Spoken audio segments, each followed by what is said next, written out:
Aaron sat on the couch, the room silent except for the faint hum of the refrigerator from the kitchen. It was nearly midnight, and Rachel was upstairs, or so he thought. The soft creak of a floorboard upstairs made him tense, his eyes narrowing as he strained to hear any further movement. Minutes ticked by, and then the faint jingling of keys reached his ears, followed by the soft click of the front door shutting. Aaron had been here before, sitting in the same spot, hearing the same sounds. Over the past few weeks, the late-night exits had become a pattern. Rachel's excuses were flimsy at best. A midnight errand, a drive to clear her head. At first, he tried to dismiss the unease gnawing at him, telling himself he was overthinking it. But then there was the receipt. 2 nights ago, while moving her purse from the counter, a crumpled piece of paper had fallen out. Ventos. The name alone was enough to set him on edge. A high-end restaurant, a place he hadn't set foot in for years. The date and time stamped on the receipt. The same night she'd claimed to be working late. Left no room for doubt. Aaron's mind raced as he moved to the window. Parting the curtain just enough to see, he spotted Rachel's car pulling out of the driveway.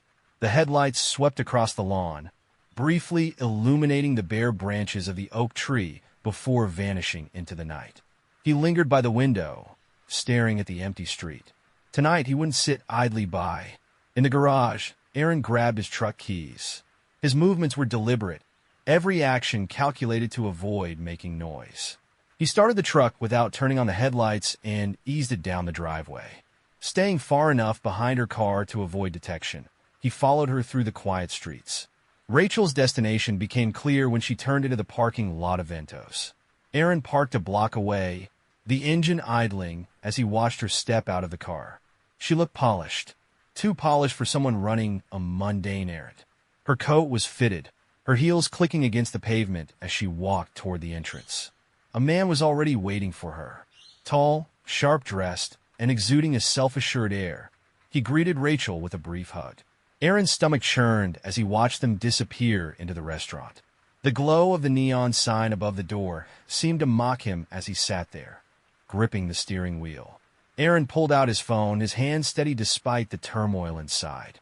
He snapped a few photos of the entrance, ensuring the man's face was visible. Then he drove home, the silence in the truck heavy, his thoughts racing with scenarios and questions he wasn't ready to confront. The next night, Aaron repeated the routine. He waited until Rachel slipped out and followed her. This time, she drove farther, her car eventually pulling into the lot of a mid-tier hotel on the outskirts of town. Aaron parked across the lot, his vantage point offering a clear view of the entrance. Rachel stepped out of her car, her breath visible in the chilly air. The same man from the night before joined her, and they entered the lobby together. Aaron's jaw tightened, the realization cementing itself. It wasn't just dinner. Whatever this was, it ran deeper than he'd feared. For over an hour, he sat in his truck, watching the entrance. The man and Rachel didn't come back out. When it became clear they wouldn't, Aaron started the engine and drove home. The drive felt longer this time, his grip on the wheel so tight his fingers ached. By the time he pulled into his driveway, the anger simmering beneath the surface was undeniable. Inside, he poured himself a glass of bourbon and sank into the couch. The house felt empty despite being filled with memories. Every photo on the walls, every piece of furniture, now seemed like a cruel reminder of the life he thought he'd built. He stared at the amber liquid in his glass, his mind replaying the events of the night. When Rachel returned just after 2 a.m., Aaron was still in the living room. She froze in the doorway, her coat still on, when she saw him sitting there. "Couldn't sleep?" she asked, her voice overly casual. Aaron didn't answer right away. He let the silence hang, watching her squirm under his gaze. "Where were you?" he asked finally, his voice low and steady. She hesitated, brushing her hair back nervously. "I told you I needed some air. I went for a drive." "To Ventos?" he countered, pulling the crumpled receipt from his pocket and tossing it onto the coffee table. Rachel's eyes widened, and the color drained from her face. "Aaron, I can explain." "Then do it," he interrupted, his tone sharper now. "Because I followed you. Twice. Once to Ventos, and once to a hotel." Rachel's mouth opened and closed, but no words came out. Her silence spoke louder than any excuse could have. Aaron stood, his jaw tight, as he looked down at her.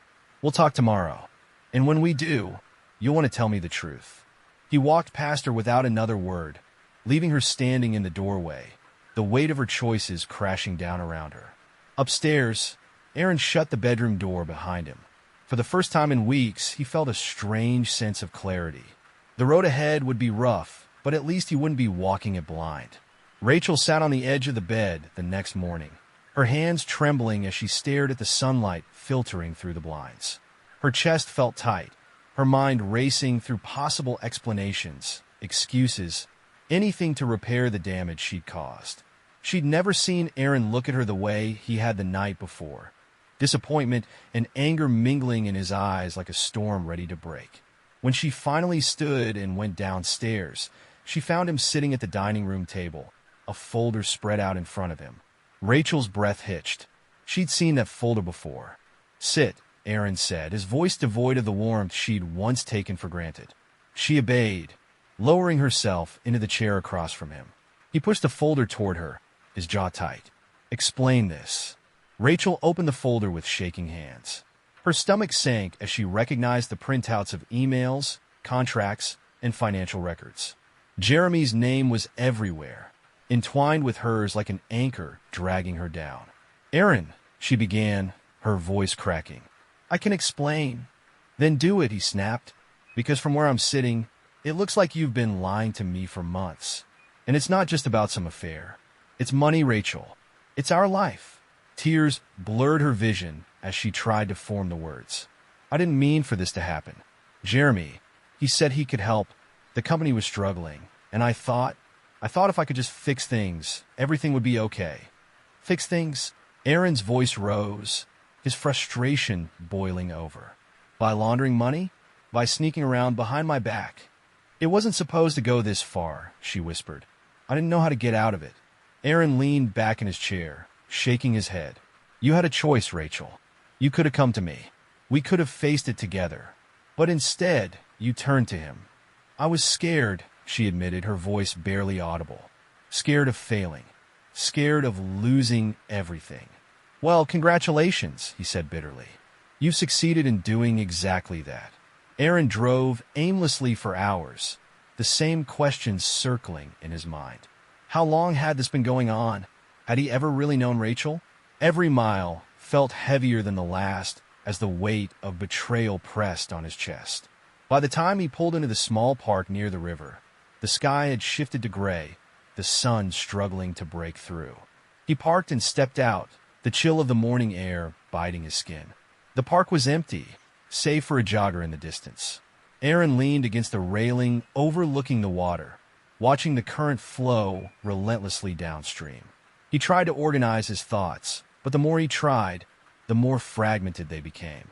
Rachel's explanation had been full of holes. Jeremy's involvement, the encrypted files, the money, all of it painted a picture far worse than a simple affair. Aaron wasn't sure which hurt more, the emotional betrayal or the realization that Rachel had risked everything they'd built for secrets she'd kept from him. His phone buzzed in his pocket, jolting him out of his thoughts. It was Tom, his best friend. "You all right, man?" Tom's voice was cautious, the concern evident. "No," Aaron admitted, his voice heavy. "Not even close." Tom sighed on the other end of the line. "You want to talk about it?" Aaron hesitated, staring at the rippling water. "It's Rachel," he finally said. "I found out there's more to what she's been doing than I thought. It's not just some guy. There's money involved, illegal deals, things I can't even wrap my head around." "Damn." Tom's voice was quiet for a moment before he continued. "I'm sorry. Ma, that's a lot to handle. Do you have any proof of what she's doing?" "Plenty," Aaron replied bitterly. "Emails, documents, financial transfers. I went through her encrypted files. I didn't want to, but I needed answers." "And now?" Tom asked. "What's your plan?" Aaron exhaled sharply. "That's the thing, I don't know. Part of me wants to confront Jeremy. But what's the point? It's not going to fix this. And Rachel," his voice trailed off as he tried to find the words. "I don't know if I can ever trust her again." "You shouldn't have to figure this out alone," Tom said. "Let me help. If this is as serious as it sounds, you might need legal advice. Hell, you might even need to go to the authorities. Aaron tightened his grip on the railing. I'm not ready for that yet. Not until I know exactly how deep this goes. Tom didn't press further, sensing Aaron's turmoil. All right, he said, but don't sit on this too long. If she's tangled up in something serious, you could get pulled into it too. Protect yourself. Yeah, Aaron muttered, though the weight of Tom's words felt crushing. I'll figure it out. The call ended, leaving Aaron alone with the stillness of the park. He ran a hand through his hair, his mind swirling with possibilities. He couldn't ignore the legal implications of what he'd found, but the thought of exposing Rachel, of blowing up their lives even further, made his stomach churn. By the time he returned home, the house was quiet. Rachel wasn't in the kitchen or the living room, but he heard faint noises upstairs. Climbing the steps, he found her in their bedroom, sitting on the edge of the bed. She looked up as he entered, her eyes puffy and red from crying. Aaron, she began, her voice shaky. I need to tell you everything. He crossed his arms, leaning against the doorway. I'm listening. She took a deep breath, her hands twisting nervously in her lap. Jeremy and I had started his business. The company was struggling, and he came to me with a way to stabilize things. At first, it seemed legitimate, consulting fees, connections to new clients, but then it got more complicated.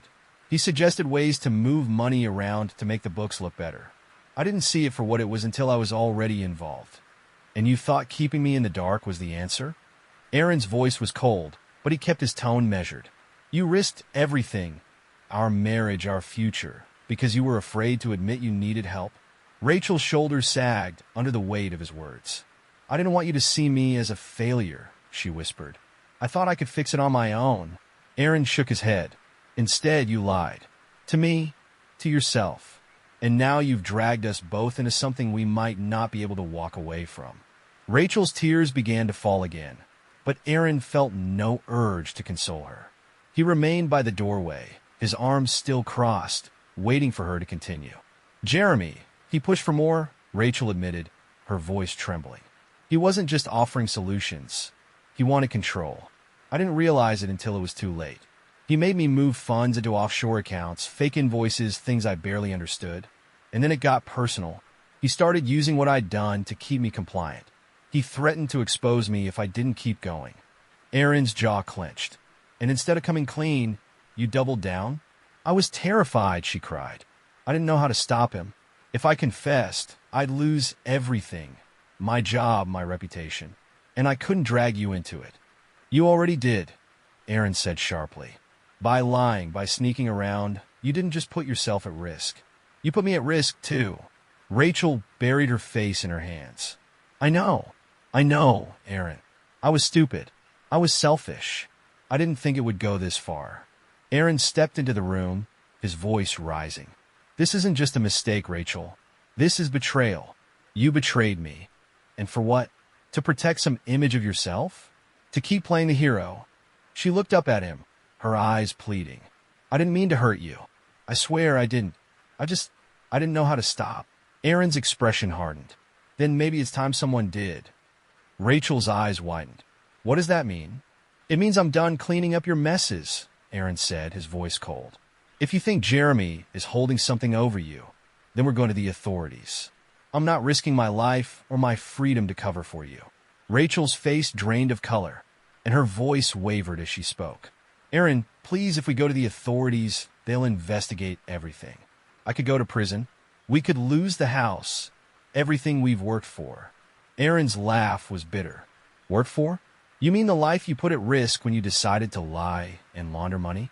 Don't you dare pin this on us, Rachel. This mess is yours, and it's time you owned it. She stood, taking a shaky step toward him. I'll fix it, she said quickly, desperation creeping into her tone. I'll cut ties with Jeremy. I'll return the money, whatever it takes. Just don't involve the police. Aaron held his ground, his voice icy. You think you can undo this? That's not how it works, Rachel. Even if you return the money, Jeremy won't let you walk away clean. He'll hold on to whatever leverage he has over you. The only way to stop this is to expose him. Her hands clenched into fists at her sides. I can't, she whispered. He'll ruin me. He already has, Aaron snapped. Do you honestly think you can keep this hidden forever? That he won't eventually take it all down with him? If you don't act now, you're just giving him more power. Rachel sat back on the edge of the bed, her body trembling. I don't know if I can do it. Aaron stared at her for a long moment. The woman he thought he knew now, a stranger sitting before him. Finally, he shook his head. Then I'll do it. If you won't stand up for yourself, I will. But don't think for a second I'm doing this for you. I'm doing it to protect what's left of my life. Her voice broke as she tried to stop him. Aaron, please. No, he interrupted, his tone final. This isn't negotiable. You had your chance to fix this, and you chose to keep lying. Now I'll decide what happens next. Without waiting for her response, he turned and left the room. Downstairs, he grabbed his phone and began scrolling through his contacts. His hand hesitated over the name of a lawyer Tom had recommended earlier that morning. Taking a deep breath, Aaron pressed the call button. The phone rang twice before a calm, professional voice answered.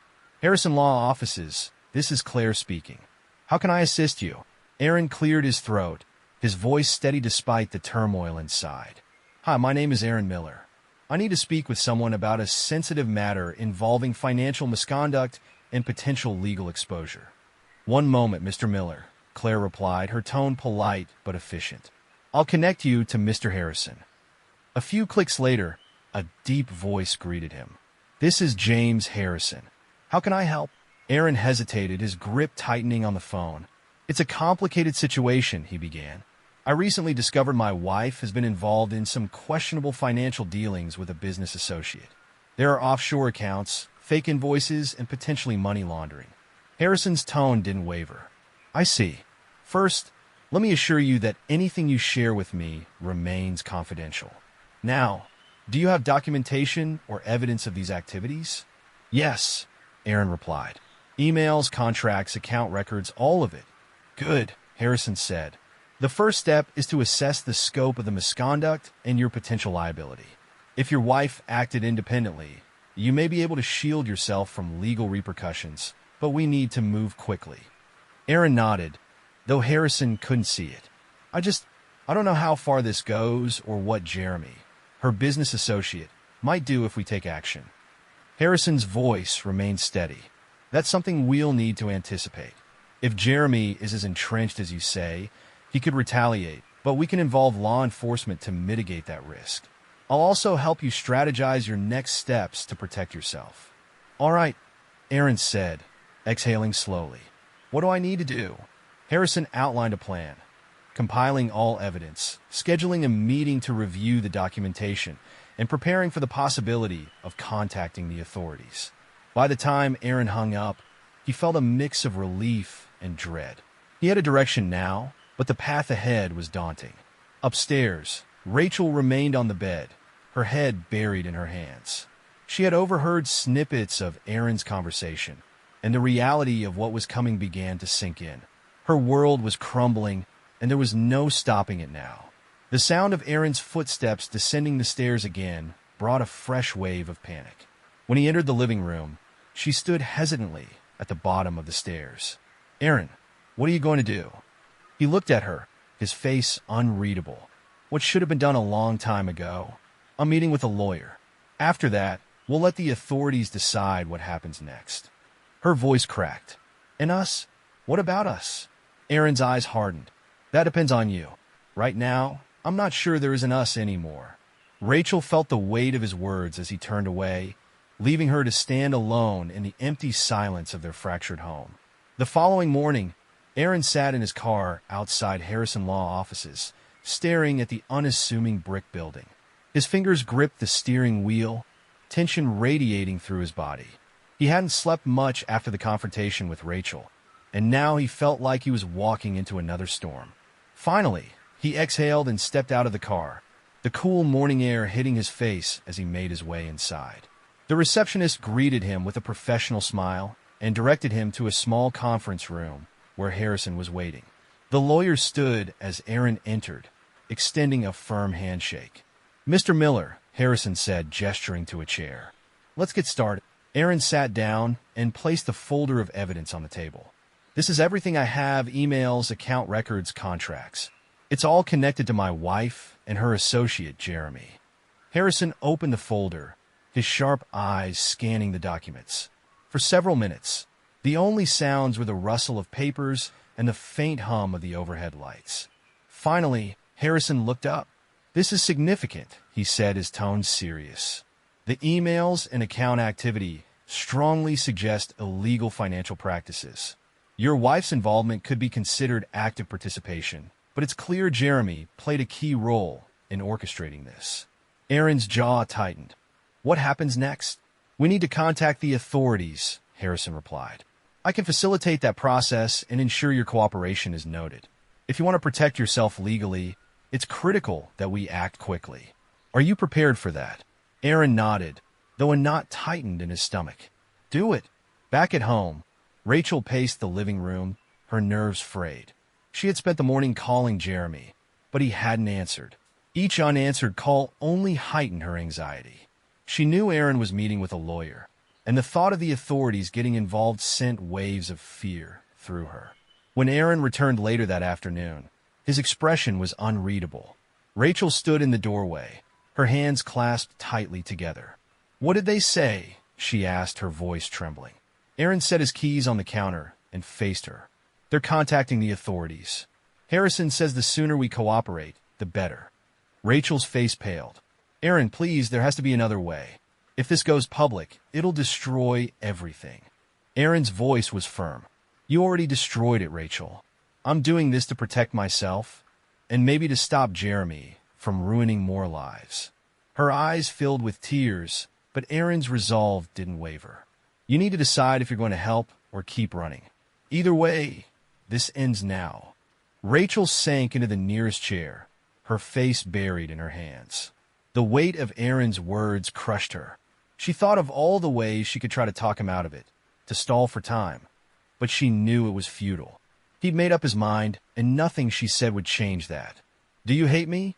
she asked quietly, her voice barely above a whisper. Aaron paused, the question catching him off guard. For a moment, he didn't respond, his mind turning over the whirlwind of emotions he'd been grappling with: anger, betrayal, heartbreak. Finally, he sighed. "I don't know," he admitted. "What I do know is that I don't trust you. And without trust, I don't see how we move forward." Rachel flinched, his words cutting deeper than she'd expected. "I never wanted it to come to this," she said. "I thought I could handle it, that I could fix everything before you ever found out." Aaron's laugh was bitter. "And look where that got us." She looked up at him, her eyes pleading. "I'll do whatever it takes to fix this, Aaron. I'll cooperate. I'll come clean. Just don't give up on me. On us." Aaron stared at her, his expression unreadable. "We'll see," he said finally. "But right now, my priority is cleaning up the mess you made." The next few days were a blur of meetings and preparations. Harrison worked quickly, contacting federal investigators and arranging for Aaron and Rachel to provide statements. Rachel sat through the process in silence, her nerves frayed as she recounted everything she'd done. The investigators asked sharp, pointed questions, and every answer felt like a nail in the coffin of her former life. Jeremy's name came up repeatedly, and the investigators made it clear they intended to pursue him aggressively. By the end of the first meeting, Rachel felt like she could barely breathe. Aaron, on the other hand, seemed cold and detached, answering questions with calm precision. He wasn't there to protect her. He was there to protect himself. That night, as they returned home, the silence between them was suffocating. Rachel tried to break it as they sat in the living room, but Aaron cut her off. "Don't," he said, his voice flat. "I don't have anything else to say right now." Rachel nodded, retreating upstairs. She sat on the edge of the bed, staring out the window into the dark night. She'd hoped that coming clean would bring some sense of relief, but all she felt was dread for what was still to come. The following morning, Aaron awoke early, the weight of the past days still pressing heavily on him. He stepped outside onto the porch, letting the crisp air clear his head. The investigation was underway, and there was no turning back now. He had taken steps to protect himself, but the emotional toll of Rachel's betrayal lingered. Rachel joined him a short while later, hesitant as she stepped onto the porch. She wrapped a blanket around her shoulders and stood a few feet away, unsure of how to approach him. After a long silence, she finally spoke.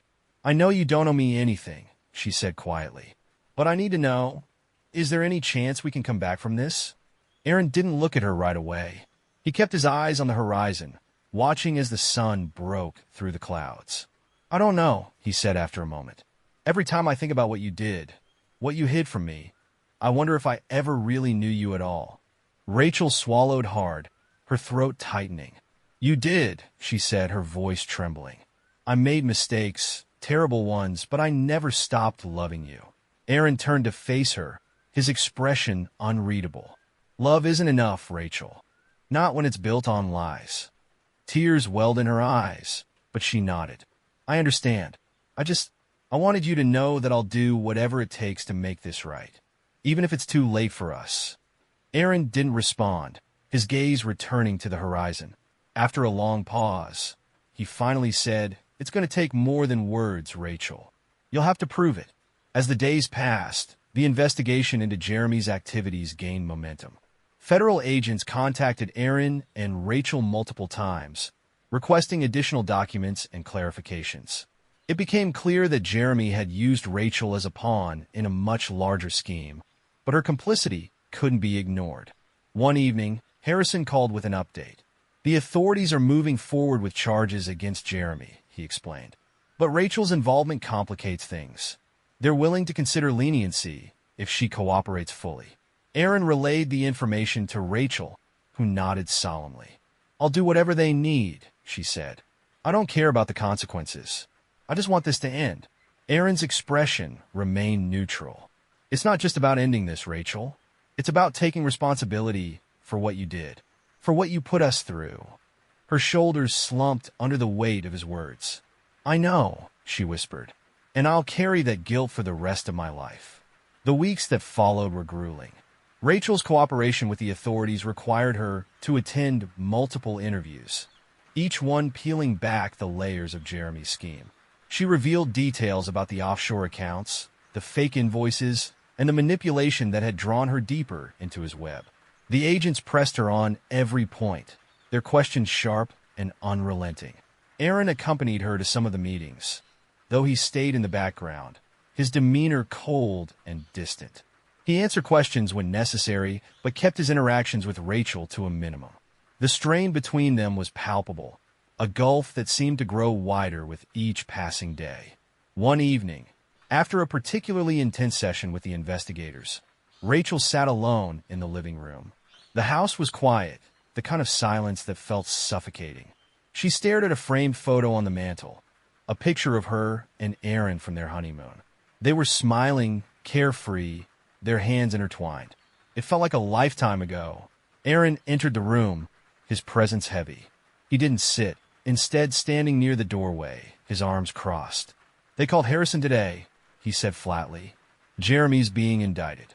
They have enough evidence to move forward." Rachel looked up at him, her expression a mix of relief and exhaustion. "What does that mean for me?"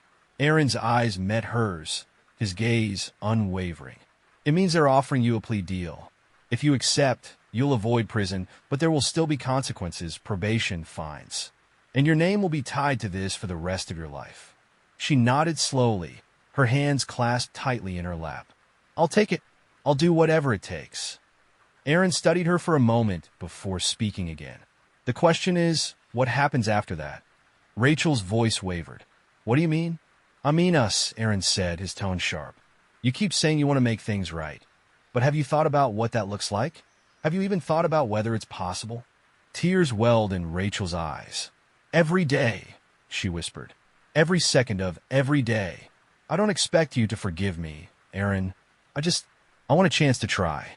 Aaron didn't respond right away. He turned and walked to the window, staring out at the darkened street.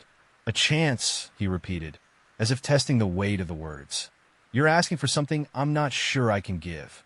Rachel stood, taking a tentative step toward him. "I know I broke your trust, and I don't know if I can ever earn it back. But I'm willing to spend the rest of my life trying, if you'll let me." Aaron turned to face her, his expression unreadable. For a long moment, The room was silent, the tension hanging between them like a fragile thread. Finally, he spoke, his voice quiet but firm. "We'll see," he said. "But don't mistake this for forgiveness. If you want to fix this, you're going to have to prove it every single day." Rachel nodded, tears streaming down her face. "I will. I promise." Aaron stepped back, the distance between them still palpable. "Then start by taking the deal on what you've done, Rachel. That's the only way this can even begin to move forward." The day Rachel accepted the plea deal felt surreal. She sat across from the federal prosecutor in a sterile conference room, Harrison by her side. Aaron sat behind her, his presence a silent reminder of everything at stake. The terms of the deal were laid out in precise legal language. No prison time in exchange for full cooperation, restitution payments, and a permanent mark on her record. Rachel signed the papers with trembling hands. As the prosecutor gathered the documents, she leaned back in her chair, the weight of her decision settling over her. It wasn't freedom, but it was a chance, a slim, fragile chance to rebuild what had been shattered. Aaron didn't say a word as they left the building. The drive home was silent, the tension between them unspoken but heavy. When they pulled into the driveway, Rachel hesitated before stepping out of the car. "Thank you," she said quietly, her voice barely audible. Aaron didn't respond. He closed his door and walked into the house, leaving her standing there, unsure of what to do next. The weeks that followed were marked by a strange, uneasy rhythm. Rachel threw herself into making amends, both to Aaron and to herself. She took on extra work, using her earnings to begin paying the restitution she owed. She met with a therapist weekly, trying to unpack the choices that had led her to this point. But no matter how much she tried, the distance between her and Aaron remained. Aaron, for his part, kept busy. He spent long hours at work, throwing himself into projects that left him too tired to think about what he'd lost. When he was home, he spoke to Rachel only when necessary, his words clipped and formal. It was clear he hadn't forgiven her, and Rachel wasn't sure he ever would. One evening, as she cleaned up the kitchen after dinner, Rachel heard Aaron's voice from the living room. He was on the phone, his tone serious. "Yeah, I think it's time," he said. "I've given it a lot of thought, and I just don't see another way forward." Rachel froze, her heart pounding. Was he talking about them? About ending their marriage? She wiped her hands on a dish towel and walked to the doorway, her breath catching in her throat. Aaron ended the call and looked up, startled to see her standing there. For a moment, neither of them spoke. "Who was that?" Rachel asked, her voice trembling. "My lawyer," Aaron said simply. Her stomach dropped. "You're filing for divorce." Aaron's expression softened, but his voice remained firm. "I haven't decided yet, but I needed to explore my options." Tears filled Rachel's eyes. "Aaron, please. I know I can't undo what I've done, but I'm trying. Doesn't that count for something?" Aaron sighed, running a hand through his hair. "It counts, Rachel, but it doesn't erase the damage. I don't know if I can ever trust you again. And without trust, what do we have?" Rachel stepped closer, her voice trembling. "We have years together, Aaron. We have memories, love, or at least we did. Doesn't that mean anything? Doesn't it deserve a chance?" Aaron held her gaze, his expression hard but conflicted. "It's not just about the years, Rachel. It's about what you did during those years, what you risked without telling me. I'm still trying to figure out if I can get past that." "I know," she whispered, tears spilling down her cheeks. "I know I betrayed you, and I hate myself for it. But if there's even the smallest part of you that wants to try, I'll fight for us. I'll fight for you." Aaron turned away, his shoulders tense. "I don't know if I can fight for this anymore," he admitted, his voice heavy. "I'm tired, Rachel. Tired of wondering what's real and what's a lie." Rachel's knees felt weak, but she forced herself to stand tall. "Then let me fight for both of us. You don't have to decide right now, Aaron. Just don't walk away yet." He glanced back at her, his expression unreadable. "I don't know what to do, Rachel. Every part of me wants to believe you, but I can't forget what you've done." "Then don't forget," she said, her voice steady despite her tears. "But let me show you that I can be better. Let me earn back your trust." Aaron stared at her for a long moment, the silence stretching between them. Finally, he exhaled and nodded. I don't have any answers right now, but I'm not ready to file. Not yet. Rachel's breath hitched, a glimmer of hope breaking through the despair. Thank you, she whispered. I won't let you down again. In the days that followed, Rachel's resolve deepened. She worked tirelessly to repair the damage she'd caused, both in her relationship with Aaron and in her own life. She attended therapy sessions with renewed focus, diving into the fears and insecurities that had driven her choices. She also began volunteering at a local nonprofit, using her skills to help struggling families with financial planning. A small but meaningful step toward redemption. Aaron noticed the changes, though he kept his distance. He saw her effort, the way she pushed herself to make amends, but the wall between them remained. It wasn't anger anymore. It was something colder, something harder to penetrate. Trust, he realized, wasn't just about effort. It was about time. One evening, as they sat in the living room, silent but in the same space, Rachel broke the quiet. I was thinking about us, she said hesitantly. About what we've been through. Aaron didn't look up from the book in his lap. What about it? I know I can't fix everything overnight, she said, but I want to try. Maybe we could start small. Go to counseling together. See if we can find a way forward. Aaron closed the book, setting it on the coffee table. He studied her for a long moment, his expression thoughtful. Counseling. Rachel nodded. It's not a solution, but it's a step. I'll do whatever it takes, Aaron. I mean that. He leaned back in his chair, exhaling slowly. I don't know if it'll help, but maybe it's worth a shot. Her heart leapt at his words, and for the first time in weeks, she felt a flicker of hope. Thank you, she said softly. Aaron didn't respond, but the faintest trace of a nod gave her the strength to keep fighting. Counseling sessions began the following week. Aaron and Rachel sat across from each other in a quiet office, the neutral tones of the room doing little to ease the tension between them. Their therapist, a middle-aged woman named Dr. Coleman, greeted them warmly, but didn't waste time diving in. This is a safe space, Dr. Coleman began. The goal here is to understand each other's perspectives and rebuild trust, if that's what both of you want. Aaron nodded, his posture stiff. Rachel glanced at him nervously before turning to Dr. Coleman. I want that, more than anything. Dr. Coleman's gaze shifted to Aaron. And you, Aaron? I'm here, aren't I? He said flatly. Then, softening slightly, he added, I don't know what I want yet, but I'm willing to try. Dr. Coleman nodded. That's a start. Let's begin by talking about what brought you here. Rachel took a deep breath and started to speak, her voice trembling. She explained her fears, her mistakes, and the choices that had led to her betrayal. Aaron listened silently, his expression unreadable, until Dr. Coleman turned to him. Aaron, how did hearing that make you feel? He hesitated, choosing his words carefully. It's hard to hear, he admitted. It's like the person I thought I knew wasn't real. I keep wondering if everything we built together was just a lie. Rachel's eyes filled with tears, but she didn't interrupt. Dr. Coleman leaned forward slightly. That's a valid feeling, Aaron.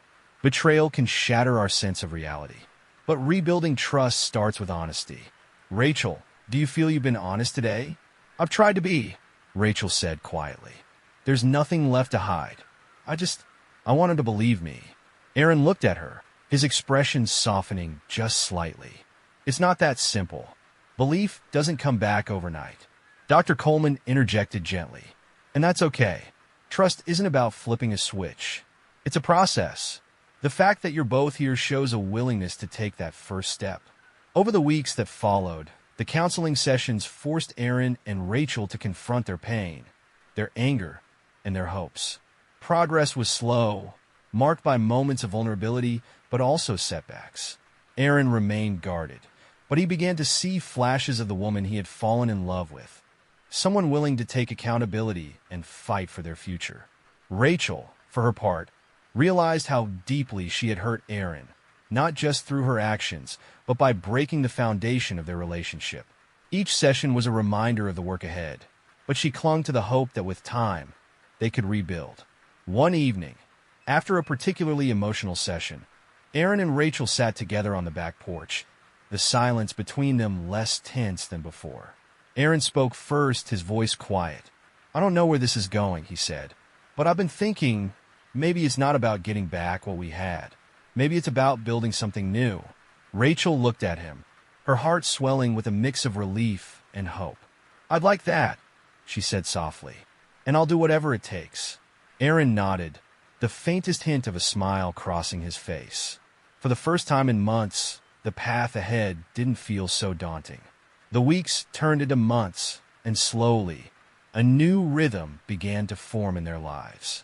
Counseling remained a cornerstone of their rebuilding process, but it wasn't just the sessions that made a difference. It was the small, consistent actions that began to rebuild trust. Rachel kept her promises, staying transparent about her work and personal life. She showed Aaron every step she was taking to untangle herself from the remnants of Jeremy's schemes. Her financial restitution continued, and she documented every payment and conversation with her probation officer for Aaron to see. She no longer hid behind excuses or half-truths. Aaron, in turn, allowed himself to open up, just slightly at first. He started sharing his thoughts in counseling, voicing his fears and doubts rather than letting them fester in silence. He didn't forgive Rachel right away, but he began to see the effort she was making, the changes she was committing to. One evening, as they sat together in the living room, Rachel turned to him hesitantly. I've been thinking about something, she said. Something I want to do. For us? Aaron looked up from the book he was reading, his brow furrowing. What is it? I want us to get away for a weekend, she said, her voice tentative. Just the two of us. No counseling, no work, no reminders of everything that's happened. I think we need time to reconnect, if you're willing. Aaron studied her for a moment, his expression unreadable. Finally, he nodded. All right, he said, but let's take it slow. No pressure, no expectations. Rachel's face lit up with a small, genuine smile, the first in a long time. Thank you, she said softly. The following weekend, they drove to a quiet cabin near the lake, a place Aaron had once mentioned during happier times. The air was crisp and cool, the scent of pine trees lingering in the breeze. The simplicity of the setting felt like a relief, a step away from the chaos that had consumed their lives. They spent the first day hiking trails and sharing quiet moments by the water. The conversations were light, focused on memories of the past that didn't carry the weight of their recent struggles. For the first time in months, Aaron caught glimpses of the Rachel he had fallen in love with. Her laugh, her curiosity, her warmth. That night, as they sat by the fire, Rachel spoke softly. Aaron, I know this doesn't fix everything. I know there's still a long way to go. But I just want to say thank you for giving me this chance, for not giving up on me. Aaron stared into the flames, the flickering light casting shadows across his face. I'm not doing this just for you, he said finally. I'm doing this because I need to know if there's still something here worth saving. So far, I think there might be. Rachel reached for his hand, her touch tentative. When he didn't pull away, she allowed herself to hope. The cabin trip marked a turning point, though neither of them fully acknowledged it at first. The fragile peace they found by the lake lingered as they returned home, weaving itself into their everyday lives. The walls Aaron had built around himself didn't crumble, but they began to crack, allowing Rachel glimpses of the man she'd nearly lost. One evening, as they prepared dinner together, Rachel broke the comfortable silence. I've been thinking about something else, she said, carefully chopping vegetables. Aaron glanced at her, his brow raised. What's that? She set down the knife and turned to face him, her hands resting on the counter. I want us to renew our vows. Aaron froze, the question hanging in the air between them. Vows, he repeated, his tone cautious. Rachel nodded, her gaze steady despite the nerve she felt. Not now, not soon, but someday, when you're ready. I want to stand in front of you and promise, with every part of me, to be better, to be the person you deserve. Aaron leaned against the counter, crossing his arms. Rachel, you don't need to make grand gestures. What we need is time. I know, she said quickly.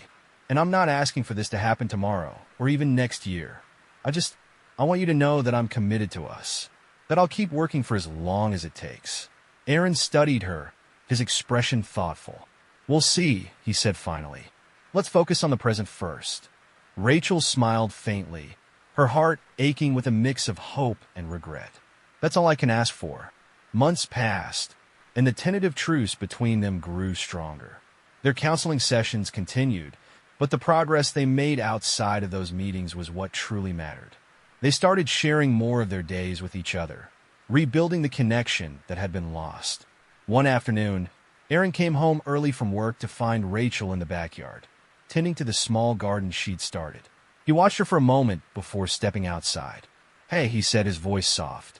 Rachel looked up, surprised but smiling. "Hey, you're home early." He nodded, shoving his hands into his pockets. "Thought I'd take the afternoon off. Maybe help out." Rachel's smile widened, and she handed him a pair of gardening gloves. "Here, I could use the help." They worked side by side in comfortable silence, the rhythm of the task grounding them. As the sun began to set, painting the sky in hues of orange and pink, Aaron sat back on his heels and glanced at Rachel. "You know," he said, his tone lighter than it had been in months, "this doesn't look half bad." Rachel laughed softly, brushing dirt from her hands. "Not bad for a couple of amateurs." Aaron hesitated for a moment before speaking again. "I've been thinking," he said, "about us." Rachel stilled, her breath catching. And I think, I want to keep trying," he said, his voice steady. "I don't know where we'll end up, but I'm not ready to give up." Tears welled in Rachel's eyes, but this time, they were tears of relief. "Thank you," she whispered. Aaron reached for her hand, holding it firmly. "Don't thank me yet. We got a long road ahead." Rachel squeezed his hand, her heart full. "I know, but we'll walk it together." The seasons changed, and with them, so did the dynamics between Aaron and Rachel. The once insurmountable distance between them began to shrink as they found new ways to connect. It wasn't perfect. There were still moments of tension, flashes of old wounds, but the progress they made was undeniable. One evening, as they sat on the porch watching the first snowfall of the year, Rachel broke the silence. "Do you remember the cabin trip we took right after we got married?" Aaron nodded, a faint smile tugging at the corner of his mouth. "I remember. You made me carry half the kitchen up there because you wanted to try cooking on an open fire." Rachel laughed softly. "And we ended up eating cold sandwiches because I burned everything." "That's putting it mildly," Aaron said, his tone teasing. "You nearly set the cabin on fire." Rachel's laughter faded, replaced by a wistful expression. "It felt so simple back then, like we could take on anything." Aaron didn't respond right away, his gaze fixed on the snow-covered trees in the distance.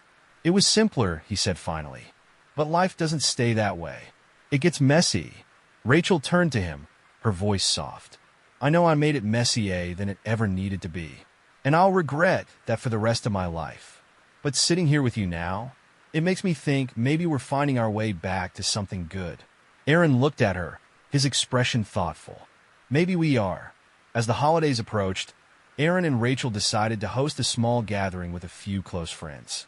It was the first time they'd entertained in months, and the preparation felt like a test of the progress they'd made. The night of the party, the house was filled with warmth and laughter. Aaron watched Rachel as she moved through the room, greeting guests and refilling drinks. She seemed lighter, more at ease than she had in a long time. For a moment, he allowed himself to believe that maybe, just maybe, they were on the right track.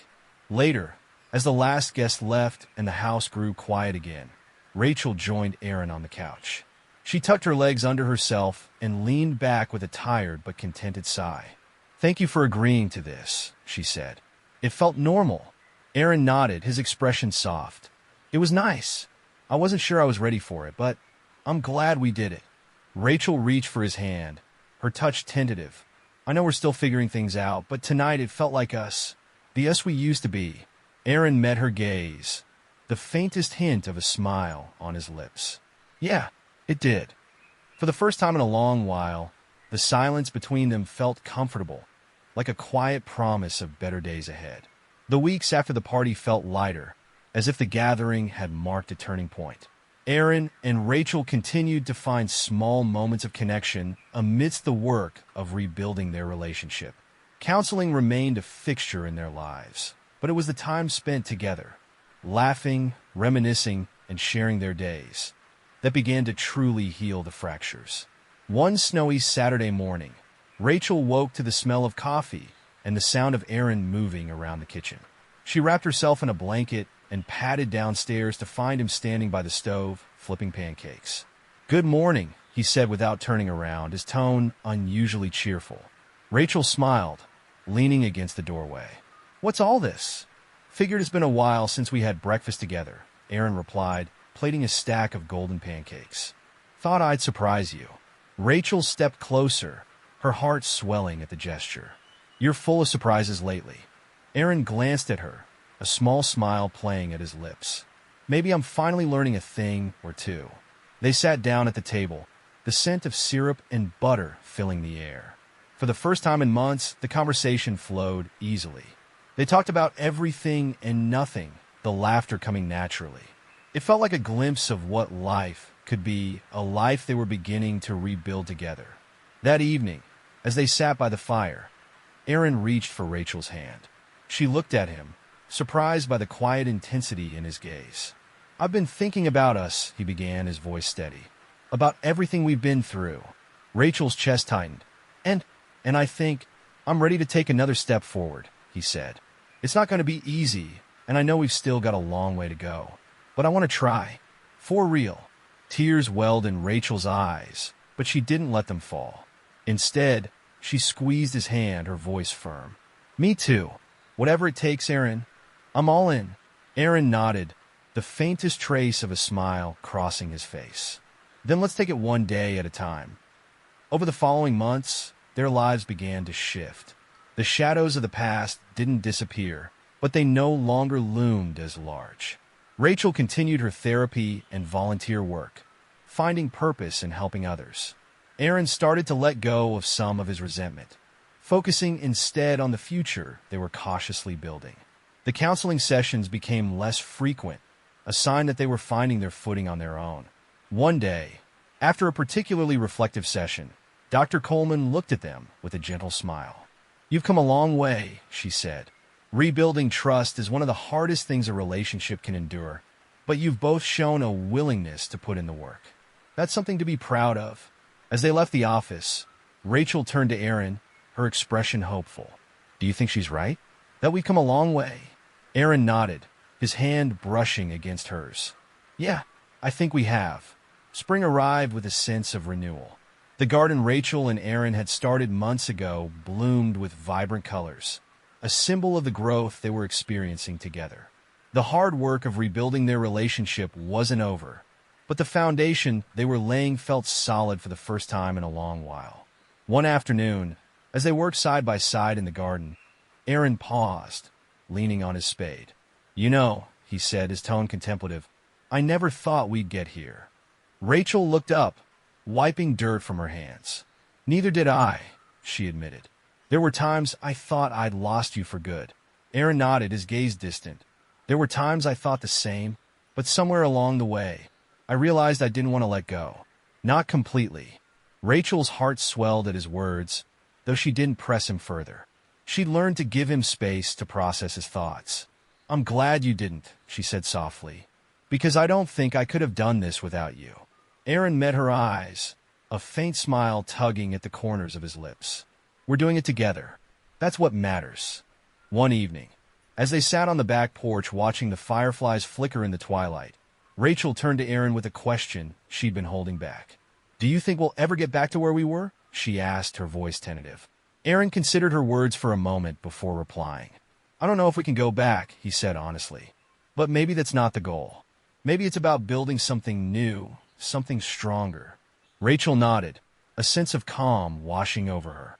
"I like that. Something stronger." They sat in comfortable silence, the sounds of the evening wrapping around them. For the first time in what felt like forever, the future didn't seem so uncertain. That summer, they decided to take a small trip back to the lake where they had found a glimmer of hope months earlier. The cabin felt familiar yet different, much like their relationship. They spent their days hiking, kayaking, and simply enjoying each other's company without the weight of their struggles looming overhead. On the last night of their trip, as they sat by the fire pit under a canopy of stars, Aaron reached for Rachel's hand. "I want to say something," he began, his voice steady. I've been holding on to a lot of anger and hurt for a long time, but seeing how hard you've worked, how much you've changed, I think it's time I let go." Rachel's breath caught, her heart pounding. "Aaron, I'm not saying it's all behind us," he continued, "but I want to forgive you, Rachel. I think we both deserve that." Tears spilled down Rachel's cheeks as she squeezed his hand. "Thank you," she whispered, her voice thick with emotion. "I'll keep earning it every day." Aaron nodded, a sense of peace settling over him. "We've got a long road ahead, but I think we're going to be okay." Rachel leaned against him, the warmth of the fire and the strength of his presence wrapping around her like a blanket. For the first time in a long while, she truly believed they would be. The return from the lake trip marked a new chapter for Aaron and Rachel. The lingering shadows of the past hadn't disappeared entirely, but the weight they carried felt lighter. They fell into a rhythm that, while not entirely effortless, was built on a growing trust and mutual respect. Aaron began opening up more, sharing thoughts and feelings he had kept locked away. Rachel listened without defensiveness, letting him voice his frustrations, his doubts, and even his fears. It wasn't always easy, but those conversations became the foundation of the life they were trying to rebuild. One evening, as they sat together on the couch after dinner, Rachel hesitated before speaking. "Aaron, there's something I want to ask." He looked at her, his brow furrowing slightly. "What is it?" "I've been thinking about the future," she said carefully. "And I want to know, do you think we'll ever feel ready to start over completely? To renew our vows?" Aaron didn't answer immediately. He leaned back, his gaze fixed on the ceiling as he thought. "Renewing our vows," he repeated. "That's a big step." Rachel nodded. "I know it is, and I don't want to rush into anything, but I want you to know that it's something I'd like to do someday. When you're ready." Aaron turned to face her, his expression serious but kind. "It's not something I can decide right now," he admitted, "but I'll think about it." "That's all I'm asking," Rachel said, offering him a small, hopeful smile. Months passed, and the changes in their relationship continued to solidify. They planned small trips, worked on house projects together, and even began hosting friends more regularly. Each shared experience added another brick to the foundation they were rebuilding. One crisp autumn afternoon, Aaron suggested a picnic at the park where they'd had one of their first dates. Rachel agreed eagerly, touched by the gesture. They packed a basket with sandwiches and thermos cups of coffee, driving to the spot under the old oak tree where they used to sit. As they spread the blanket and settled in, Rachel couldn't help but feel a wave of nostalgia. "I can't believe you remembered this spot," she said, her voice warm. Aaron shrugged, a small smile on his face. "Hard to forget. This was where you told me you thought I was too serious for my own good." Rachel laughed. "You were, but I was wrong. You're not too serious. You're just steady, reliable." Aaron looked at her, his gaze soft. "I think we balance each other out." Rachel felt a lump form in her throat at his words, the sincerity in his tone tugging at her heart. "I think so too," she said quietly. They sat in comfortable silence for a while, watching the leaves fall around them. As the sun dipped lower in the sky, Aaron reached into the basket and pulled out a small box. Rachel's breath caught as she looked at it. "Aaron, what?" He opened the box to reveal a simple, elegant ring. "It's not about replacing the past," he said, his voice steady. "It's about building something new, something better. I'm ready to try, Rachel. If you are." Tears filled Rachel's eyes as she nodded, her hand trembling as she reached for his. "I'm ready," she whispered. "I'm so ready." Aaron slipped the ring onto her finger, and for the first time in a long while, they both felt the weight of hope and the promise of a future settle comfortably between them.